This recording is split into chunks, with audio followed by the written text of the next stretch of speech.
আসসালামু আলাইকুম শিক্ষার্থী বন্ধুরা। একাদশে ভর্তি আবেদন শুরুর তারিখ ও ভর্তি ফি সংক্রান্ত একটি নতুন নিউজ প্রকাশ করেছে দ্য ডেইলি ক্যাম্পাস। আজকে আমরা সে বিষয়ে বিস্তারিত জানব এবং আপনারা যারা আমাদের এই ইউটিউব চ্যানেলে নতুন দর্শক অবশ্যই চ্যানেলটি সাবস্ক্রাইব করে রাখবেন, কেননা একাদশ ভর্তির সকল তথ্য কিন্তু আমাদের চ্যানেল থেকেই পেয়ে যাবেন।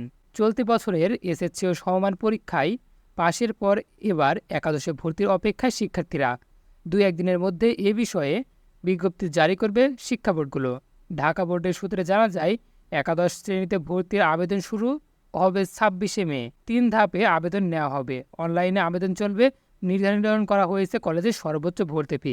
এখানে আমরা ভর্তি ফি যদি দেখে নেই, তাহলে ঢাকা বোর্ড সূত্রে জানা যায়, রাজধানীর কলেজগুলোতে ভর্তি ফি সর্বোচ্চ 7,500 টাকা, ইংরেজি মাধ্যমে 8,500 টাকা। ঢাকা বাদে অন্য মেট্রোপলিটন এরিয়াতে 5,000, জেলা শহরে 3,000 এবং উপজেলায় 2,500 টাকা। এটা সর্বোচ্চ ভর্তি ফি। আরও একটি কথা বলে রাখি, অফিসিয়াল ওয়েবসাইটে কিন্তু এখন পর্যন্ত কোনো নিউজ প্রকাশ করা হয়নি।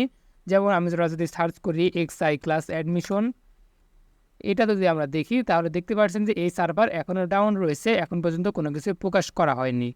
তো প্রকাশ করা হলে কিন্তু আমরা আপনাদেরকে জানিয়ে দেব যে কবে নাগাদ কার্যক্রম শুরু হবে এবং বিস্তারিত বিষয়ে। এখানে আরও একটি কথা আপনাদের বলে রাখি, 13 তারিখ থেকে 19 তারিখ পর্যন্ত কিন্তু পুনর্নিরীক্ষণের জন্য আবেদন প্রক্রিয়া চলমান থাকবে। যাদের রেজাল্ট খারাপ হয়েছে কোনো সাবজেক্টে, আপনারা চাইলে পুনর্নিরীক্ষণের জন্য আবেদন করে ফেলতে পারেন।